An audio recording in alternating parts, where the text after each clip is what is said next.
అందరికీ నమస్తే అండి. తమిళనాడుకు చెందిన ప్రముఖ నటుడు అగ్ర హీరో విజయ్ 4 రోజుల కిందట మదురైలో నిర్వహించిన భారీ బహిరంగ సభ తర్వాత తమిళనాడు రాజకీయాల్లో అనూహ్యమైన మార్పులు కనిపిస్తున్నాయి. అక్కడ ఇంతకుముందు రాజకీయ పార్టీ అంటే డిఎంకే, అన్నా డిఎంకే ఈ రెండింటినే చూసేవాళ్ళు. కానీ మదురైలో విజయ్ పెట్టిన మీటింగ్ తర్వాత టీవీకే పార్టీని కూడా ఒక రాజకీయ పార్టీగానే జనం పరిగణిస్తున్నారు. అంతవరకు కేవలం ఒక హీరో పెట్టిన పార్టీగా చూసిన వాళ్ళు ఆ మీటింగ్ తర్వాత full time politician Vijay, full time political party TVK అనే టాక్ స్ప్రెడ్ అయింది. దీనికి అనేక కారణాలు ఉన్నాయి. అందులో మొదటిది ఏంటంటే ఆ మీటింగ్లో విజయ్ ప్రసంగించిన కొన్ని పాయింట్లు అక్కడ తమిళులను బాగా ఆకట్టుకున్నాయి. డిఎంకేకే ప్రధాన పోటీ, డిఎంకేకి టీవీకేకి ప్రధాన పోటీ, రాష్ట్రంలో వేరే ఎవరితో మాకు పోటీ లేదు, అంటే అన్నా డిఎంకేని మేము పట్టించుకోం అనేటట్టు. డిఎంకే అధికారంలో ఉంది, వాళ్ళ పరిపాలన బాగాలేదు, అవినీతి జరుగుతోంది, అభివృద్ధి లేదు, అరాచకాలు పెరిగిపోయాయి, కాబట్టి మేము వాళ్ళని ఓడించి గద్దెనొక్కుతాం, ఏ ఒక్కరితో కూడా పొత్తు ఉండదు అనే సంకేతాలు విజయ్ చాలా స్పష్టంగా ఇచ్చారు. అలాగే బీజేపీతో మేము సైద్ధాంతికంగా విభేదిస్తాము, డిఎంకేతో రాజకీయంగా విభేదిస్తాము, కాబట్టి మేము ఏ పార్టీతో కూడా పొత్తు పెట్టుకోము, ప్రతి నియోజకవర్గంలో కూడా మా పార్టీ కంటెస్ట్ చేస్తుంది అని విజయ్ చెప్పడం ద్వారా తమిళనాడులో ఒక చర్చ దారితీసింది. మరోవైపు తమిళనాడులో ఒక సరైన ఆల్టర్నేటివ్ లేదు. డిఎంకే పార్టీ ప్రస్తుతానికి అధికారంలో ఉంది. సో డిఎంకే తర్వాత తమిళనాడులో సెకండ్ ఆప్షన్, ఇమీడియట్ ఆప్షన్ అన్నా డిఎంకే.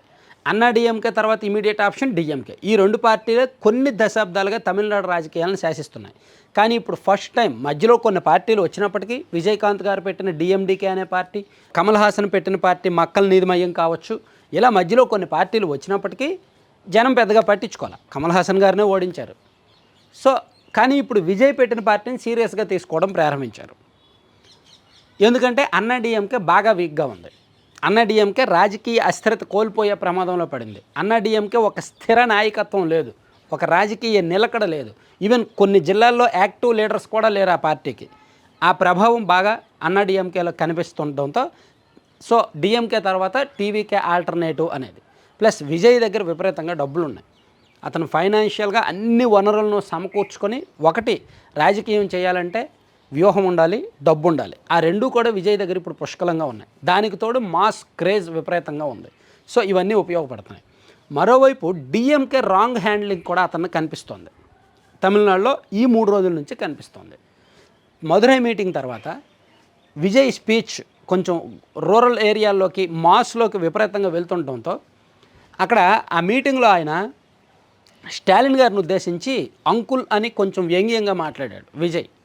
సో దాంతో డిఎంకే వాళ్ళు ఆ మదురైలో ఆయన మాట్లాడిన వేదిక దగ్గర ఆ చుట్టుపక్కల వాట్ బ్రో, వావర్ బ్రో అని చెప్పి కొన్ని ఫ్లెక్సీలు వేశారనమాట.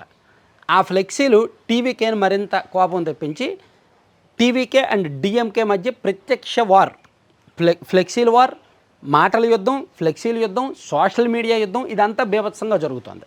ఇటువంటి రాజకీయంగా ఏ చిన్న అవకాశం దొరికినా చూడండి, ఒక చిన్న కన్నం దొరికితే ఎలుక ఎలా పెద్ద కలుగు చేసుకొని దూరిపోయి ఆ మంద దూరిపోతాయో, అలా విజయ్ పార్టీ అటువంటి అవకాశం కోసం ఎదురు చూస్తోంది. విజయ్ పార్టీకి రాజకీయ వ్యూహకర్తగా ప్రశాంత్ కిషోర్ వ్యవహరిస్తున్నారు.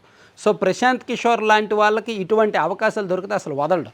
సో ఎప్పుడైతే డిఎంకే పార్టీని డిఎంకే పార్టీ టీవీకే పార్టీని గుర్తించడం మొదలుపెట్టిందో, వాళ్ళకి కౌంటర్లు ఇవ్వడం మొదలుపెట్టిందో, వాళ్ళకు మించిపోయిన రీతిలో ఇప్పుడు టీవీకే పార్టీ సోషల్ మీడియాలో రెచ్చిపోతుంది. సోషల్ మీడియాలో విపరీతంగా వాళ్ళని డామినేట్ చేస్తున్నారు. అందులోకి విజయ్కి సోషల్ మీడియా బలం ఎక్కువ, యూత్లో క్రేజ్ ఎక్కువ, ఇవన్నీ ఉన్నాయి. సో దాంతో వెళ్ళిపోతున్నారనమాట. ఇవన్నీ బాగా కలిసి వస్తున్నాయి. సో దానికి తోడు ఆయన మధురై ఈస్ట్ నుంచి పోటీ చేస్తానని ఒక క్లారిటీ ఇవ్వడం, అలాగే దాదాపుగా ఒక 70కి పైగా నియోజకవర్గాల్లో అభ్యర్థులు ఎవరు అనేది ఆల్రెడీ ఇంటర్నల్గా వాళ్ళ క్లారిటీ ఇచ్చేయడంతో వాళ్ళు ఆ పోటీ చేయబోతున్న అభ్యర్థులు కూడా నియోజకవర్గాల్లో మాస్గా వెళ్ళడం, డిఎంకేని చాలా స్ట్రాంగ్గా ఎదుర్కోవడం, ఇవన్నీ జరుగుతున్నాయి అన్నమాట. సో ఇదంతా చూస్తుంటే ఒక రకంగా అంటే నేను యాక్చువల్లీ తమిళనాడు రాజకీయాల మీద మన పక్క రాష్ట్రమే కాబట్టి మనం అప్పుడప్పుడు చదువుతూ ఉంటాం, నేషనల్ మీడియా ఆర్టికల్స్ అవి చదువుతూ ఉంటాం. సో విజయ్ పార్టీని పెద్ద సీరియస్గా తీసుకోవాలి.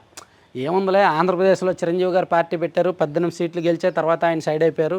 పవన్ కళ్యాణ్ గారు పార్టీ పెట్టాక మొదట్లో సైలెంట్గా ఉన్నారు, 2019లో దెబ్బతిన్నారు, 2024లో పొత్తుతో గెలిచారు.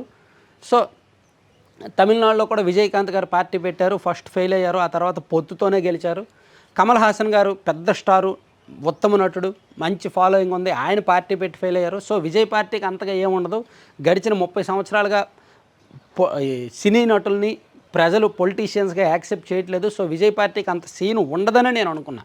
కానీ అతని స్పీచ్లో కావచ్చు, వ్యూహంలో కావచ్చు, వాళ్ళ strategy, social media campaignings strategy కావచ్చు, అతను మాట్లాడుతున్న లేవనెత్తుతున్న కొన్ని అంశాలు కావచ్చు, ఇవన్నీ చూస్తుంటే మెచ్యూర్డ్ పాలిటిక్స్ బాగానే చేస్తున్నాడు, మాసివ్ పాలిటిక్స్ బాగానే చేస్తున్నాడు. మన పాలిటిక్స్ కంటే తమిళనాడు పాలిటిక్స్ మాసివ్గా ఉంటాయి. మన దగ్గర కంటే తమిళనాడులో ఇంకా పెద్ద ఎత్తున మాట్లాడుకుంటారనమాట రాజకీయాల గురించి.